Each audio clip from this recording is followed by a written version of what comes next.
नमस्कार दोस्तों, मेरा नाम है दर्पण और आप देख रहे हैं IBN 24 न्यूज़। और इस समय हम खड़े हैं करनाल के सेक्टर 13 में, जो करनाल के वरिष्ठ अधिवक्ता वीरेंद्र राठौर जी हैं, उनके आवास के बिल्कुल बाहर हम खड़े हैं। और अभी हाल ही में जो है एक मीडिया कर्मियों के लिए खुशखबरी आई है कि जो बैन लगाया गया था खबरों पर खबरें चलाने के लिए, जो बैन लगाया गया था DC निशांत कुमार यादव की तरफ से 10 जुलाई में जब ये बैन लगाया गया था, और अचानक से इस बारे में आई थी कि जो कोरोना अपडेट है, इस बातों को लेकर इसमें कहा गया था कि जो है इससे पैनिक फैल सकता है। और फ़िलहाल उनके ऊपर 15 दिन के लिए जो पत्रकारिता था उसके ऊपर बैन लगाया गया था, और फ़िलहाल जो है वो बैन हटा दिया गया है हाई कोर्ट की तरफ से। और इसके अंदर जो है वरिष्ठ अधिवक्ता जो हमारे करनाल के हैं और वीरेंद्र राठौर जी, उनसे ज़रा बात करेंगे और ज़रा जानेंगे कि आखिर जो ये बैन लगाया गया था और इसके ऊपर जो है हाई कोर्ट का क्या कहना है, और इस बारे में और पत्रकार जो हैं उनकी क्या राय है। तो इसके अंदर सबसे पहले हम ज़रा चलते हैं और बात करते हैं और देखते हैं कि जो ऑर्डर आ चुके हैं हाई कोर्ट से, तो उसमें क्या कुछ लिखा हुआ है। This order is violating Article 19 and therefore the operation has been stayed till 14th of August because the other matter is also pending on 14th of August.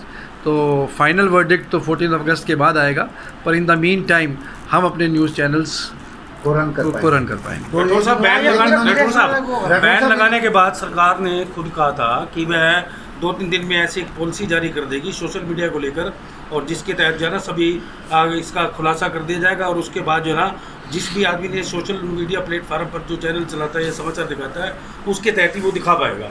ऐसा भी सरकार ने हिदायत दी थी, लेकिन अभी आपने बताया जैसे हाई कोर्ट ने इस बारे में कोई इंगित नहीं किया है, तो क्या था ये सरकार का, इसके बीच क्या तर्क हो सकता है? देखिए, ये तो बिल्कुल तानाशाही प्रवृत्ति थी जी, और जिस पॉलिसी की बात सरकार कर रही है जी, मेरी अपनी व्यक्तिगत राय है जी, कि सरकार के पास पावर ही नहीं है इस प्रकार की पॉलिसी ला करके इन प्लेटफॉर्म्स को गवर्न करने की।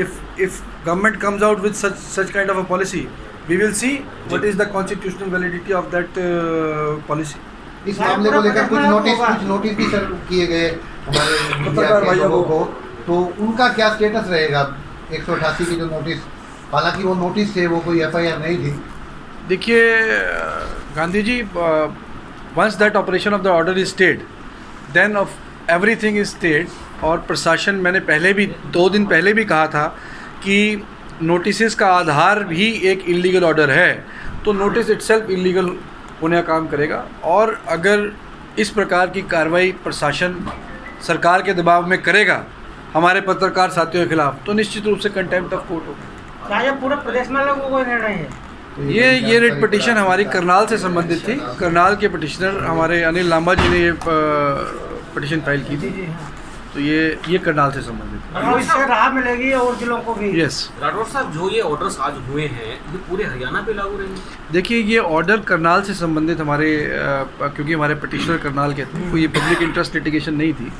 और पर मैं समझता हूँ कि जो अन्य साथी भी हाई कोर्ट जाएंगे तो वो सिमिलर पैटर्न के ऊपर, क्योंकि लेकिन राठौर ऑर्डर साहब जैसे 8 जिलों में प्रतिबंधित किया गया था इसको इस ऑर्डर का लाभ हर एक जिले में जरूर मिलेगा। ठीक, लाभ दूसरे जिलों में बैन हट जाएगा। इस ऑर्डर का लाभ अन्य जिलों वालों को जरूर मिलेगा, लाभ मिलेगा।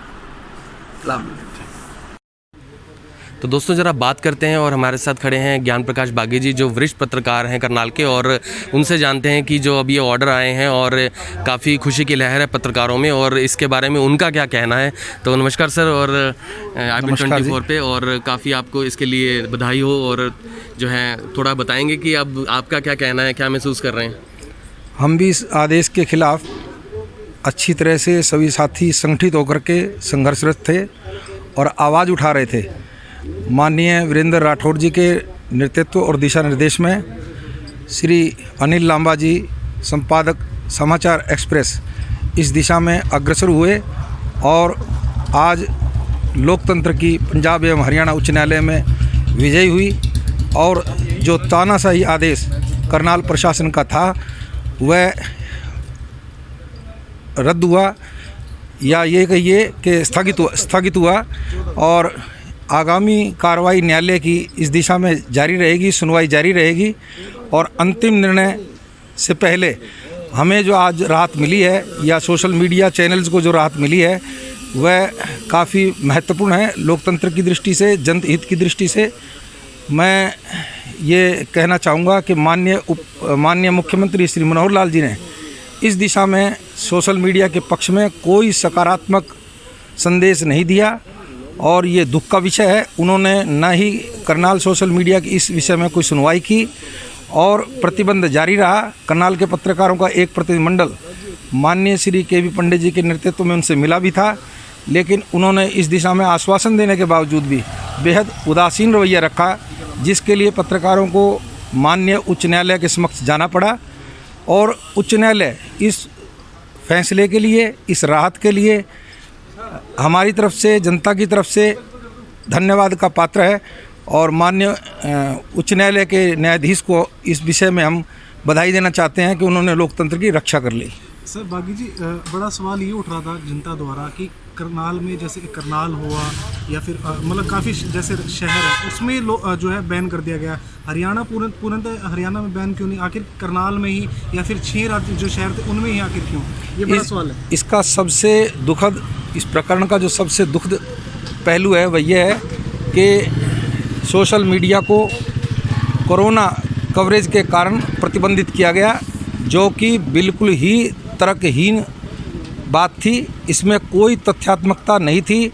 माननीय उपायुक्त करनाल को इस विषय में बहुत सी आलोचनाओं का सामना करना पड़ा और जनता भी खुद इस बात पर हैरान थी कि एक झूठा बहाना बनाकर सोशल मीडिया को प्रतिबंधित किया गया। रही बात ये कि पूरे हरियाणा में इस प्रकार का प्रतिबंध नहीं है, सिर्फ करनाल में लगाया गया या चंद जिलों में लगाया गया। ये सरकार का राजनीति से दुष्प्रेरित कोई दुराभ्यास हो सकता है, जो कि नहीं किया जाना चाहिए।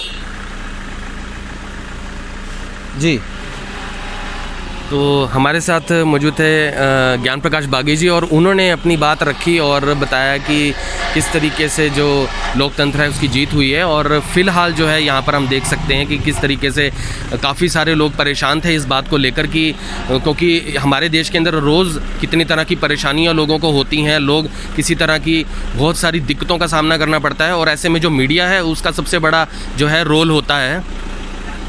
और फ़िलहाल जो है अब इस बैन को हटा दिया गया है, तो मीडिया कर्मियों के लिए बहुत ही खुशी की बात है। और इस समय जो है फ़िलहाल जनता को भी एक जो है हम कह सकते हैं रिलीफ़ मिला है। और फ़िलहाल काफ़ी फ़ोन आ रहे थे इन दिनों के दौरान कि, लेकिन फ़िलहाल हम भी मजबूर थे और इस बात को लेकर काफ़ी ज़्यादा परेशान थे, क्योंकि लोगों की परेशानी देखकर हमें परेशानी हो रही थी कि फ़िलहाल उनकी आवाज़ सुनने वाला कोई नहीं है और मीडिया है चौथा स्तंभ है और इस तरीके से अब बैन हटाया गया है। तो आप लोगों को भी बधाई हो इस बात की। और फ़िलहाल जो है अब आपसे जुड़ेंगे फिर से अगली IBN 24 पर, और तब तक के लिए जय हिंद।